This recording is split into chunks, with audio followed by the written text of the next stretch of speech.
ပြောကျင်တာကပြိဿရောင်ရဲမှုမရှိရင်ဆင်းရဲတယ်ဒုက္ခရောက်တယ်ဒါပြောကျင်တာပါ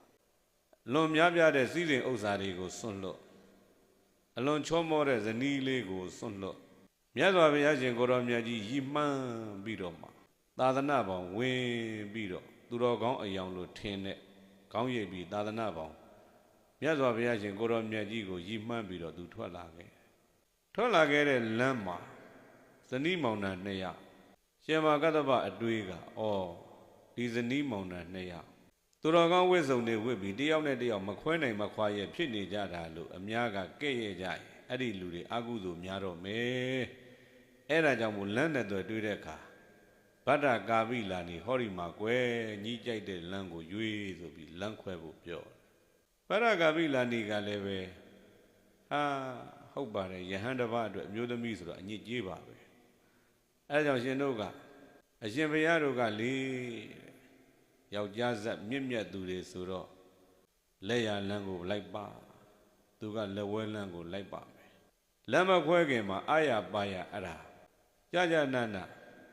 ရှစ်ခိုးပြီးတော့မှလမ်းခွဲတဲ့ကမြေကြီးကတန်အံတော်နဲ့ဖြည့်ပြီးတော့မှအဲ့ဒီမှာကြီးညိုပြီးတော့မှတုံလှုပ်ပြီးတော့ပူဇော်ခဲ့တယ်လမ်းခွဲပြီးကြွလာလိုက်တော့ပြိဿအစဉ်စဉ်ထွက်ပြီးတော့ကျိုးနေတဲ့မြတ်စွာဘုရားကိုတွေ့တယ်အဝေးကြီးကနေမြင်ချင်းရှစ်ခိုးတယ်မနီမဝေးရောက်တော့တခါရှစ်ခိုးတယ်နီနာနာကပ်ပြီးတော့ရောက်တော့ရှစ်ခိုးတယ်ရှစ်ခိုးပြီးတော့တတ္ထာမေဗန္တိဘဂဝါသာဝကတောဟမတ္တမိအရှင်ဘုရားကတပည့်တော်ရဲ့ဆရာတပည့်တော်ကအရှင်ဘုရားရဲ့တပည့်ပါလို့ဒီလိုမျိုးမြတ်စွာဘုရားကိုဆရာတင်းတယ်အဲ့ဒီမှာမြတ်စွာဘုရားကဆုံးမဩဝါဒတွေပေးတယ်ဘုရားပေးတဲ့ဩဝါဒကိုခံယူခြင်းဖြင့်အရှင်မာကတ္တပယဟန္တာ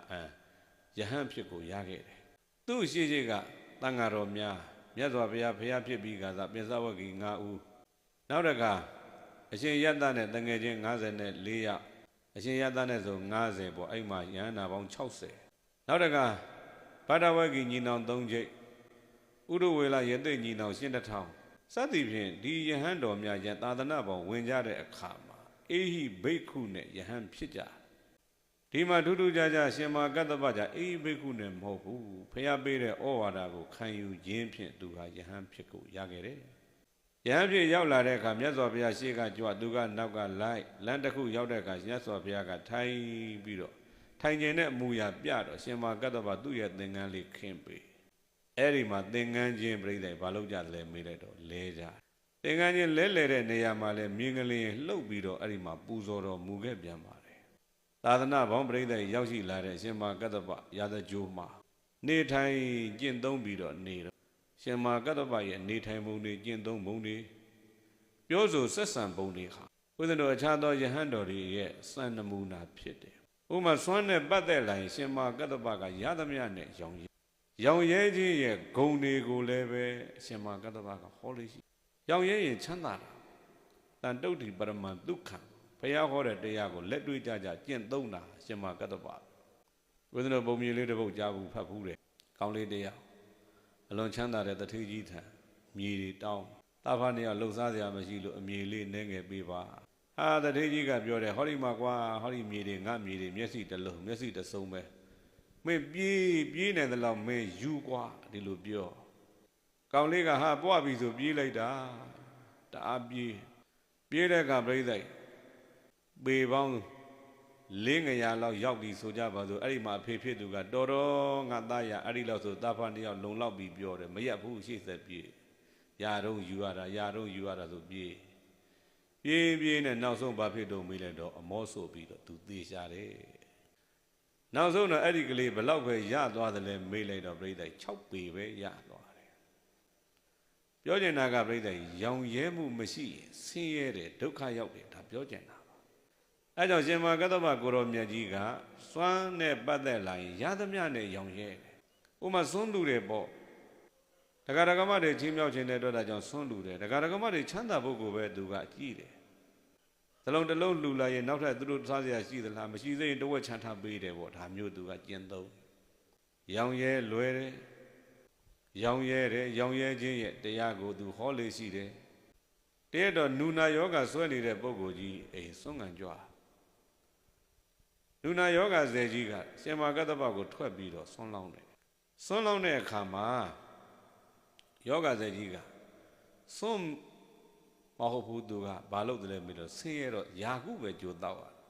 ရှင်မကတ္တဗကြီးဆိုတော့သူကလောင်းကျင်တဲ့ဇရာတရားတွေဖြစ်ပြီးတော့အဲ့မှာထွက်လောင်း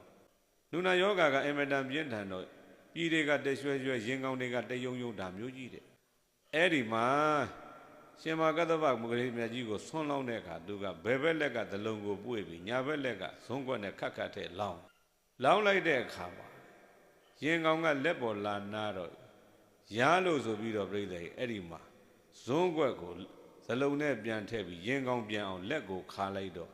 အနုယောဂပိုးကကြိုက်ထားလို့ပြိဿတေးသေးလေးကြံတော့တဲ့လက်ကပြတ်ပြီးဇလုံးနဲ့ကြာအဲ့ဒါရှင်မကတ္တဗကမြင်တယ်တဲ့တစုံတစ်ခုသောစကားကိုမျှမပြောဆက်လောင်းနေအလှခံတယ်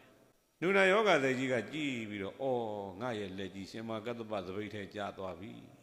နှိုက်ပြီးတော့ယူမယ်ဆိုရင်လည်းပို့ပြီးတော့ယွန်စရာတပွဲဖြစ်မှာမို့ငါလှူလိုက်တဲ့ဆွန်းတော့သူစားမှာမဟုတ်ဘူးလို့ဒီလိုတွေးမှာပေါ့ဒါပေမဲ့ရှင်မကတ္တဗကတနေရာလေးသွားပြီးတော့ပြိဿ